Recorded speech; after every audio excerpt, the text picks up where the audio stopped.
चलिए एक sequence consider करते हैं जिसमें कि पहला नंबर जो है ये 3 है। फिर हम अगला नंबर ऐसे चूज़ करेंगे कि इस नंबर के साथ हम 2 मल्टीप्लाई करेंगे तो ये नंबर हो गया 6। फिर अगला नंबर हम कुछ ऐसे ही पैटर्न में चूज़ करेंगे, मतलब 6 के साथ 2 मल्टीप्लाई करेंगे और हमें मिल जाएगा 12।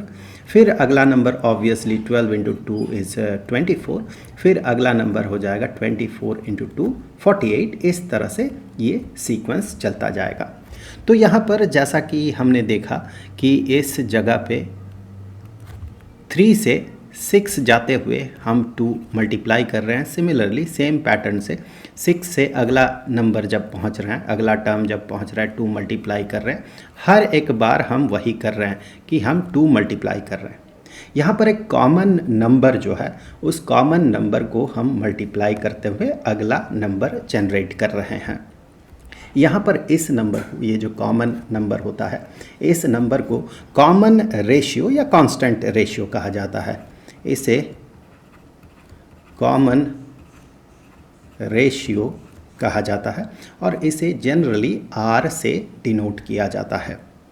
तो जब इस तरह का हमें कोई सीक्वेंस दिखता है, आप इसे सीरीज़ में भी कन्वर्ट कर सकते हैं। 3 + 6 + 12 + 24 + 48, तो ये सीरीज़ में कन्वर्ट हो जाएगा। फ़िलहाल ये सीक्वेंस है, नंबर्स का लिस्ट है। तो इस तरह का जब सीक्वेंस रहता है या फिर सीरीज़ रहता है जहाँ पर कि प्रोग्रेशन, मतलब एक टर्म के बाद अगला टर्म, ये जो प्रोग्रेशन होता है, प्रोग्रेशन का पैटर्न कुछ ऐसा होता है कि एक कॉमन नंबर मल्टीप्लाइड होता है और फिर अगला नंबर बनता है। तो इस तरह के प्रोग्रेशन को जियोमेट्रिक प्रोग्रेशन कहा जाता है। तो यहाँ से ये बड़ा ही क्लियर है। जैसे कि सबसे पहले तो मैं लिख लूँ कि इसे हम फर्स्ट टर्म कहते हैं, A1 से डिनोट करते हैं। इसे सेकेंड टर्म कहेंगे हम, इसे कहेंगे थर्ड टर्म, इसे कहेंगे fourth term and this is fifth term and so on. आगे जो भी नंबर्स होंगे 96 एंड देन। यहाँ पर हमें ये क्लियरली दिख रहा है कि इस जगह पे A2 डिवाइडेड बाय A1 अगर हम करते हैं, A2 डिवाइडेड बाय A1, तो ये इस 2 के बराबर होगा जो कि कॉमन रेशियो है।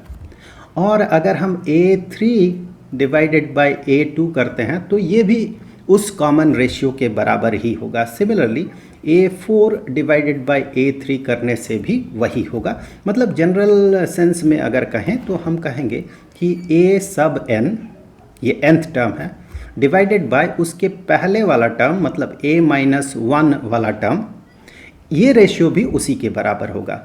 ये सब बराबर होगा कॉमन रेशियो के, जिसे हम R से डिनोट करते हैं। तो ये जनरल पैटर्न हमें जियोमेट्रिक प्रोग्रेशन में दिखता है। यहाँ पर अगर हम इनके बीच का जो पैटर्न है, इस पैटर्न को ढूंढ के अननोन टर्म अगर पता करना चाहें तो फिर पहले तो हमें पैटर्न ढूंढना होगा। तो यहाँ पर सबसे पहले चलिए पैटर्न ढूंढ लेते हैं, मैथमेटिकल पैटर्न ढूंढ लेते हैं। जैसे कि फर्स्ट टर्म, इसे ये जो है ये 3 के बराबर है। लेट्स से इसे एक नाम दे देते हैं A। सेकेंड टर्म जो है, सेकेंड टर्म इज़ 3 इंटू 2, और अगर जनरल सेंस में कहे तो A into R, R is the common ratio. अगर थर्ड टर्म को देखें तो थर्ड टर्म होगा 3 इंटू 2, जो कि सेकेंड टर्म है। 3 इंटू 2 इज़ 6, वो सेकेंड टर्म है। सेकेंड टर्म के साथ फिर हम इस 2 को, कॉमन रेशियो को मल्टीप्लाई कर रहे हैं। मतलब ये हो जाएगा A into R square, A into R into R। अगर हम A4 को देखें तो ये हो जाएगा 3 इंटू 2 इंटू 2 इंटू 2, और ये ऑब्वियसली हो जाएगा A into R cube, A into R into R into R। उसी तरह से A5 जो होगा ये A into R to the power 4 होगा। तो यहाँ से हम इनके बीच का जो रिलेशन है, जनरल रिलेशन है, वो हम पता कर सकते हैं। यहाँ से हम कह सकते हैं कि A सब n जो है, यहाँ से देखिए अगर A4 का ही एग्जाम्पल ले तो A4 is equal to A into, that mean A है first term into common ratio to the power 4-1, क्योंकि देखिए जब सबस्क्रिप्ट में 3 है, मतलब थर्ड टर्म की हम बात कर रहे हैं, तो पावर में उससे एक कम 2 हो रहा है। जब हम सेकेंड टर्म की बात कर रहे हैं तो पावर में यहाँ 1 बन रहा है, 2 - 1 इज़ 1। जब यहाँ पर फोर्थ टर्म की हम बात कर रहे हैं तो पावर में 4 - 1 3 बन रहा है। सो यहाँ से हम कह सकते हैं कोई भी एक टर्म हो तो वो टर्म जो है वो बराबर हो जाएगा first term into r to the power n - 1। तो ये हो गया जनरल रिलेशन। किसी भी टर्म को पता करने के लिए हम इस फॉर्मूला को यूज़ कर सकते हैं। अगर फर्स्ट टर्म गिवन हो, कॉमन रेशियो गिवन हो, तो फिर हम nth टर्म पता कर सकते हैं। चलिए एक एग्जांपल कंसीडर कर लेते हैं। यहाँ से हाँ, पहले तो मैं ये लिख लूँ यहाँ पर कि जो ये सीक्वेंस बन रहा है, इस सीक्वेंस को जनरल फॉर्म में हम ऐसे कह सकते हैं a पहला टर्म, फिर अगला टर्म AR, फिर अगला टर्म AR², फिर अगला term AR³ and so on. Sequence इस तरह से चलता जाता है। ये जनरल पैटर्न है सीक्वेंस का जब ये जियोमेट्रिक प्रोग्रेशन में होगा। अब हम लोग यहाँ पर एक प्रॉब्लम कंसीडर कर लेते हैं। लेट अस से गिवन है, गिवन जो है कि first term is equal to 5 and common ratio जो है, कॉमन रेशियो इज 3। ये गिवन स्टेटमेंट है और हमें ये पता करना है कि फोर्थ टर्म क्या होगा। तो फोर्थ टर्म पता करने के लिए हमें क्या करना होगा, ये वाला फॉर्मूला अगर यूज़ करें हम, पहले तो आप देखें इन जनरल अगर आप कॉमन सेंस यूज़ करें तो आप क्या कहेंगे, पहला टर्म अगर 5 होगा, फिर अगला टर्म उसके साथ 3 मल्टीप्लाई करेंगे, फिर अगला टर्म फिर से 3 मल्टीप्लाई करेंगे, फिर अगला टर्म फिर से 3 मल्टीप्लाई करेंगे। तो यहाँ पर अगर हम फॉर्मूला अप्लाई करते हैं तो फॉर्मूला अप्लाई करने से हम कहेंगे कि A4 that mean fourth term is equal to first term into common ratio to the power, fourth term की बात कर रहे हैं तो पावर में 4 - 1 हो जाएगा। तो यहाँ से वैल्यूज़ अगर पुट करें तो 5 इंटू R का value 3 and 4 - 1 is 3, so 5 into 27, 3 to the power 3 is 27 and 5 into 27 is 135। एक बार इस पैटर्न को लिख लेते हैं। चलिए अगर हम पैटर्न को बनाते हैं सीक्वेंस को, तो पहला टर्म 5 होगा, सेकेंड टर्म इसके साथ 3 मल्टीप्लाई करेंगे तो 5 इंटू 3 इज़ 15, थर्ड टर्म 15 के साथ 3 मल्टीप्लाई करेंगे तो थर्ड टर्म जो है ये 45 के बराबर हो जाएगा। अब इसके साथ 3 मल्टीप्लाई करेंगे तो हमें 135 मिलेगा। अब देखिए ये है A1, ये है A2, ये है A3 और ये है A4 एंड A1 को ही हम A कह रहे हैं एंड दिस इज़ A4। तो इस तरह से हम इस फॉर्मूला को यूज़ करते हैं। चलिए एक और प्रॉब्लम सॉल्व कर लेते हैं। थोड़ा सा कॉम्प्लिकेटेड है ये प्रॉब्लम, कॉम्प्लिकेटेड कहना गलत होगा, इतना आसान नहीं है, थोड़ा घुमा के क्वेश्चन है ये। सो अगला क्वेश्चन जो है कुछ सीक्वेंस दिया गया है and sequence is given sequence, एक सीक्वेंस दिया गया है, गिवन सीक्वेंस इज 2, 2 √2, 2 इंटू √2, फिर 4 और इस तरह से ये सीक्वेंस चलता जाएगा। ऑब्वियसली ये जियोमेट्रिक प्रोग्रेशन में है, √2 मल्टीप्लाई किया जा रहा है एक टर्म के साथ और अगला टर्म बन रहा है। सो ये जियोमेट्रिक प्रोग्रेशन में है और हमसे कहा गया है, ये भी गिवन है कि एंड गिवन ही है, दिया हुआ है कि an इज इक्वल टू 128। हमें पता करना है n का वैल्यू, हमें पता करना है n का वैल्यू, n कितना है, मतलब किस नंबर के लिए उस नंबर वाला टर्म जो है वो 128 होगा, मतलब कौन सा टर्म 128 होगा, वही n हमें पता करना होगा। तो इसके लिए अगर हम वो जो जनरल फार्मूला है उसे ही अप्लाई कर लेते हैं। सबसे पहले तो मैं ये लिख लेता हूँ कि गिवन क्या है, हम अपने हिसाब से लिख लेते हैं। a is equal to 2, first term is equal to 2 और जो कॉमन रेशियो है, कॉमन रेशियो इज़ √2। आप डायरेक्टली भी लिख सकते हैं या फिर जैसे कि हमें पता है कि कोई एक टर्म डिवाइडेड बाय उससे पहले वाला टर्म वो कॉमन रेशियो होता है। तो 2 √2 सेकेंड टर्म है, डिवाइडेड बाय उससे पहले वाला टर्म मतलब फर्स्ट टर्म इज़ 2 तो that is equal to square root of 2। So this is the common ratio, ये गिवन है, सीक्वेंस में ही गिवन है। सो ये दो इन्फॉर्मेशन है। एंड साथ ही साथ हमसे कहा गया है, गिवन है an इज इक्वल टू 128। ये तीनों चीज़ें दिया हुआ है। इससे हमें n का वैल्यू पता करना होगा। तो हम क्या करेंगे, जो an के लिए फॉर्मूला है उस फॉर्मूला को अगर हम पुट करते हैं, वहाँ पर a अपीयर करेगा, r अपीयर करेगा और n भी अपीयर करेगा, वहाँ से हम n का वैल्यू पता कर सकते हैं।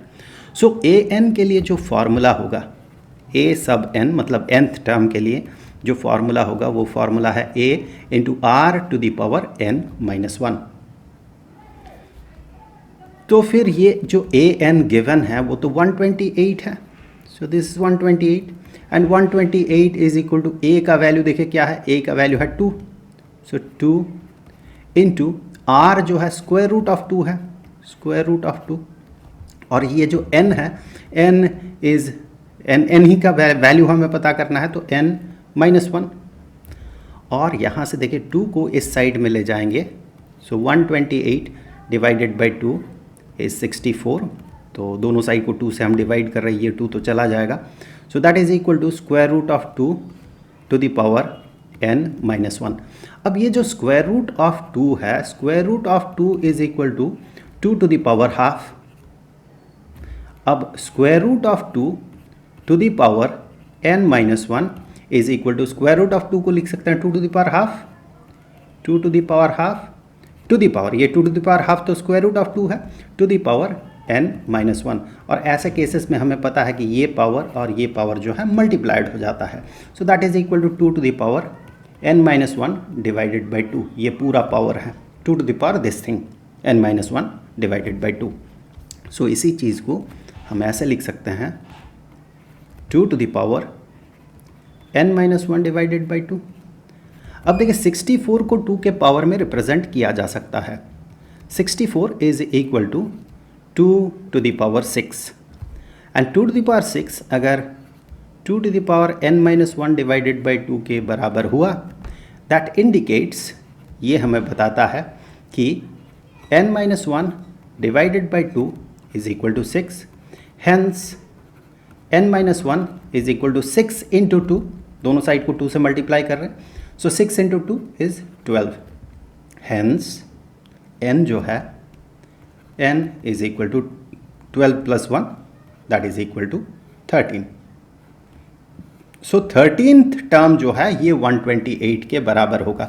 आप इसे क्रिएट कर सकते हैं, इस सीक्वेंस को, इस जियोमेट्रिक प्रोग्रेशन वाले सीक्वेंस को आप क्रिएट कर सकते हैं और आप टेस्ट करके देख सकते हैं कि जो 13th टर्म होगा ये 128 के बराबर होगा।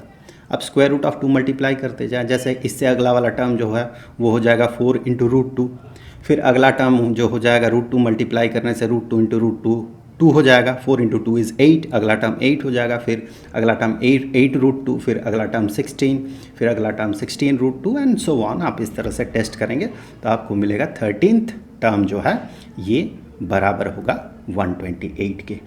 तो इस तरह से हम सिंपल जियोमेट्रिक प्रोग्रेशन का जो पैटर्न है ये पता कर सकते हैं, nth टर्म जो है ये पता कर सकते हैं।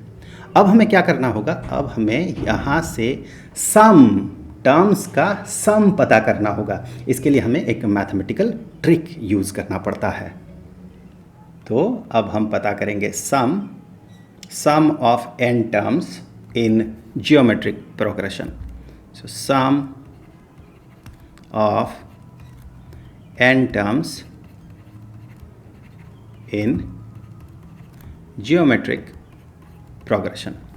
वेल, यहाँ पर हम एक जियोमेट्रिक प्रोग्रेशन में सीक्वेंस होगा, उस सीक्वेंस को जनरल फॉर्म में लिख लेते हैं। सो चलिए सम करेंगे तो सीरीज़ कंसीडर कर लेते हैं, जहाँ कोमा था वहाँ प्लस कर देंगे क्योंकि सम पता करना है। सो ये पहला टर्म है, अगला टर्म जो है इसे हम कहेंगे AR, फिर अगला टर्म जो है AR square.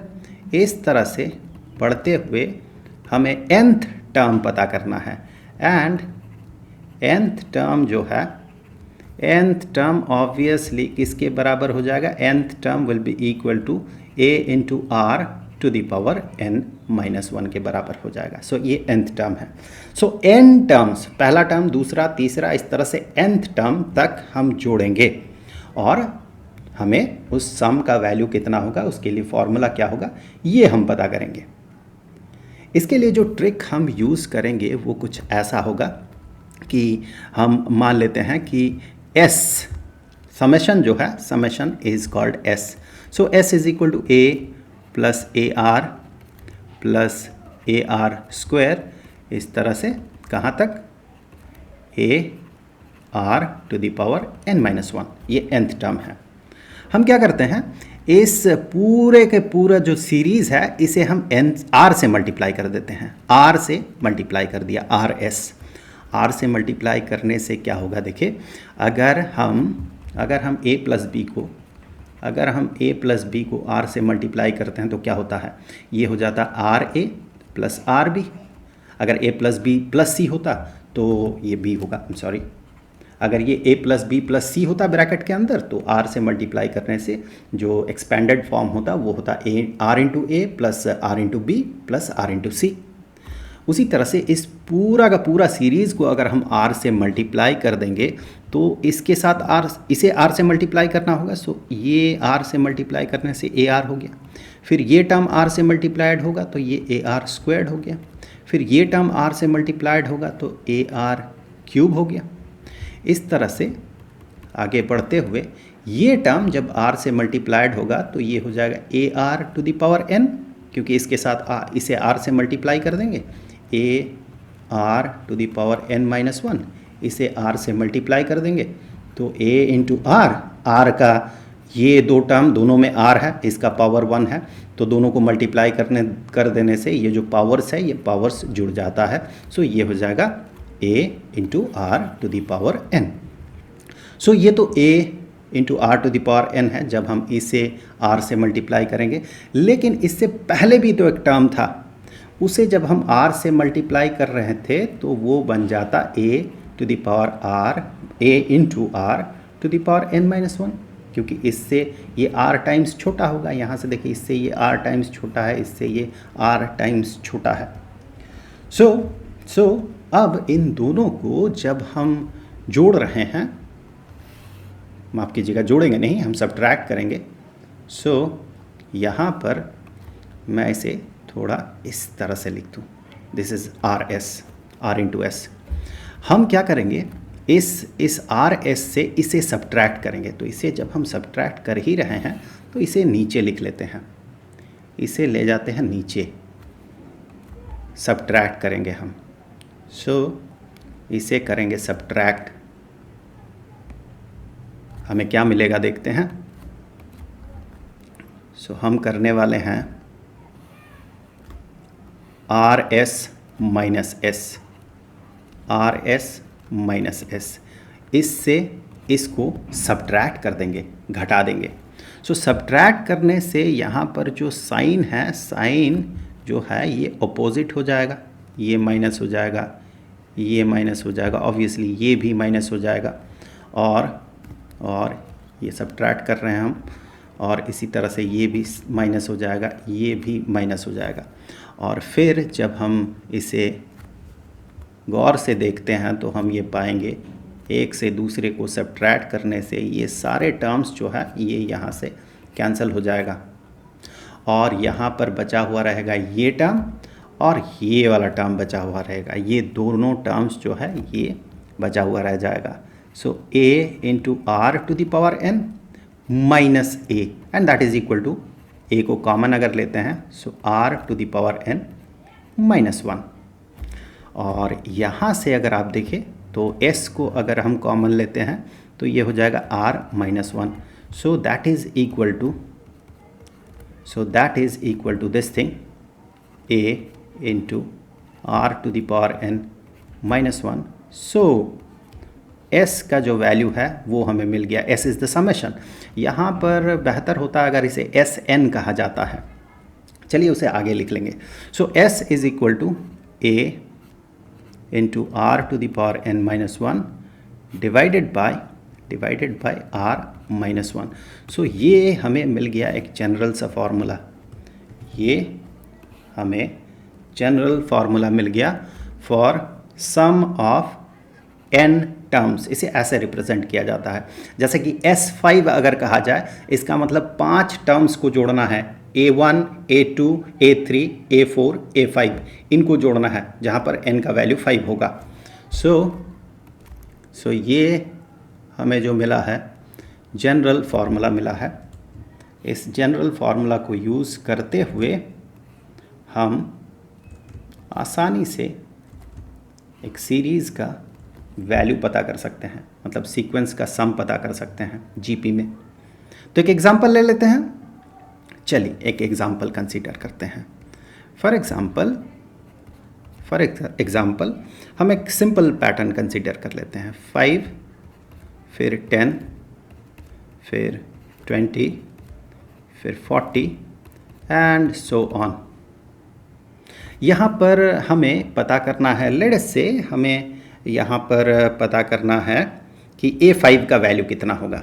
So the question statement is A5 जो है इसका वैल्यू कितना होगा। चलिए A5 तो S5 पता करेंगे हम, S5, क्योंकि ये काम तो हमने कर लिया है। हमें S5 पता करना है, मतलब समेशन ऑफ 5 टर्म्स। यहाँ पर और एक टर्म भी होगा, ऑब्वियसली वो टर्म 80 होगा। तो इसे हम फॉर्मूला से पहले पता करेंगे, उसके बाद हम जोड़ के देखेंगे। तो S5 के लिए जो फार्मूला होगा उसे लिखने से पहले मैं यहाँ पर गिवन जो इन्फॉर्मेशन यहाँ से इस सीरीज़ से निकल रहा वो लिख रहा हूँ। A का value, that mean first term का वैल्यू 5 है, और जो कॉमन रेशियो है दैट कॉमन रेशियो इज़ 2। देखिए 2 मल्टीप्लाई किया हमने 5 के साथ तो 10 बना, फिर हम लोगों ने 10 के साथ 2 मल्टीप्लाई किया तो 20 बना, फिर 2 मल्टीप्लाई किया तो 40 बना, फिर अगला टर्म ऑब्वियसली 80 होगा, 40 × 2।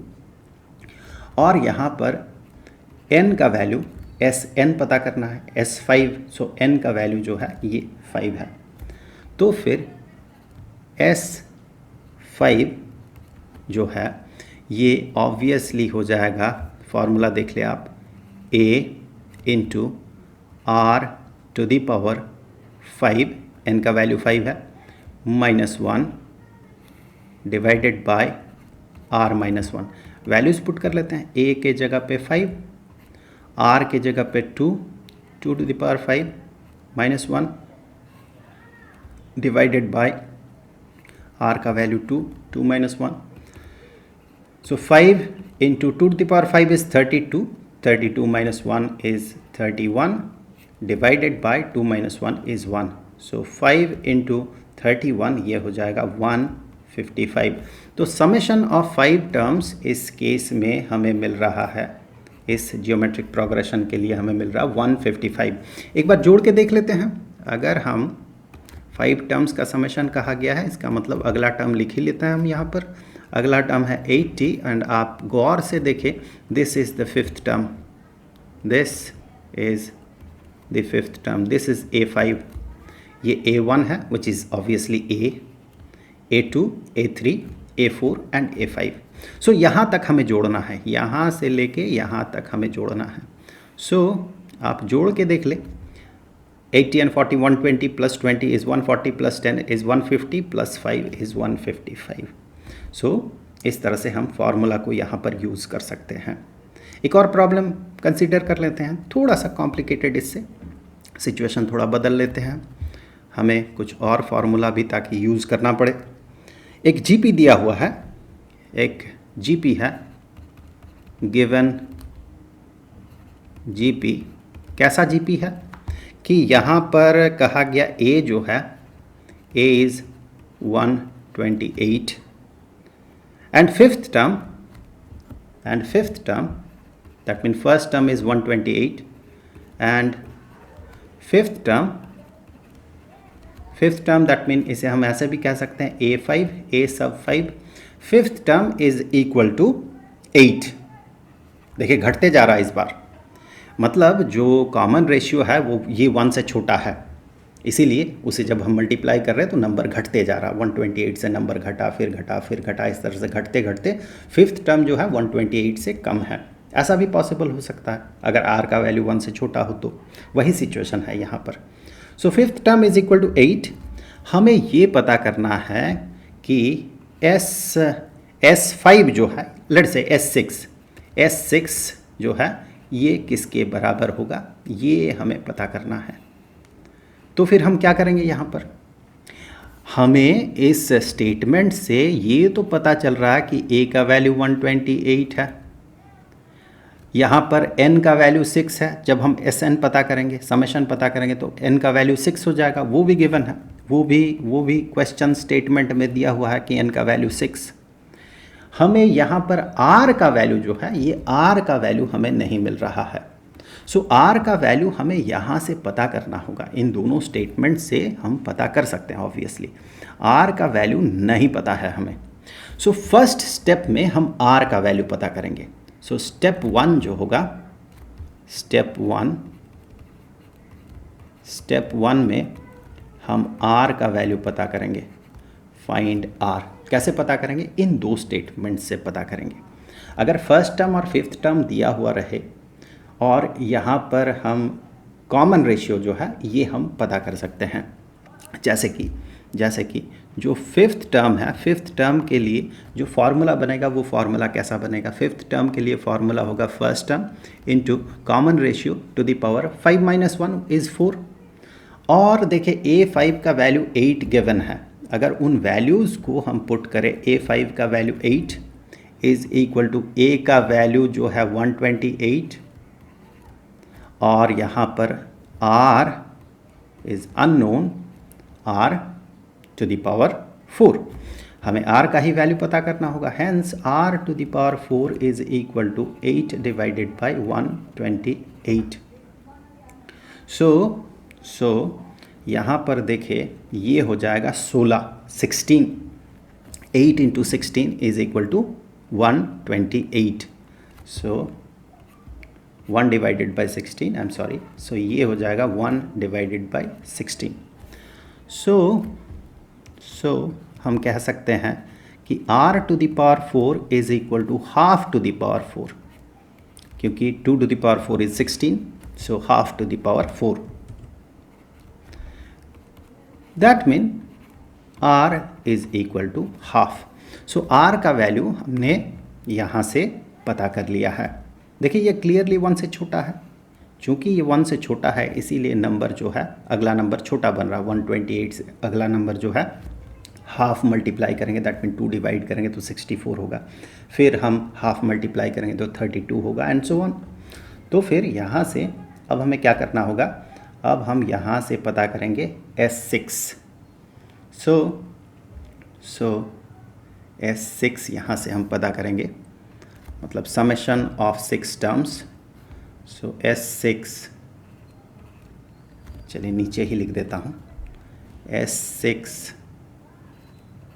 के लिए फार्मूला जो होगा, फार्मूला बन जाएगा A into R to the power 6, R to the power 6 minus 1 divided by R minus 1। तो फिर यहाँ से आगे S6 is equal to A का वैल्यू कितना है 128, R का वैल्यू कितना है half, so half to the power 6, half to the power 6 minus 1 divided by half minus 1।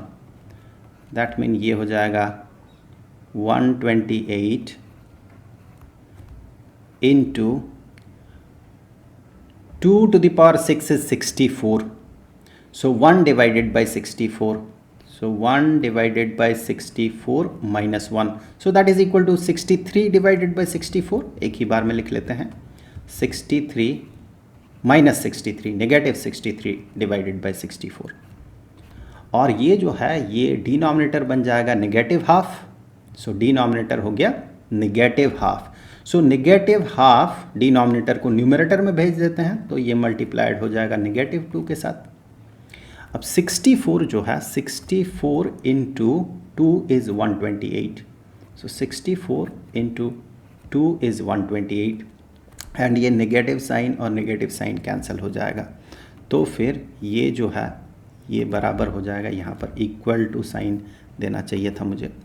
सो यहाँ पर equal to S6 is equal to, so that is equal to 63 into 4. 63 into 4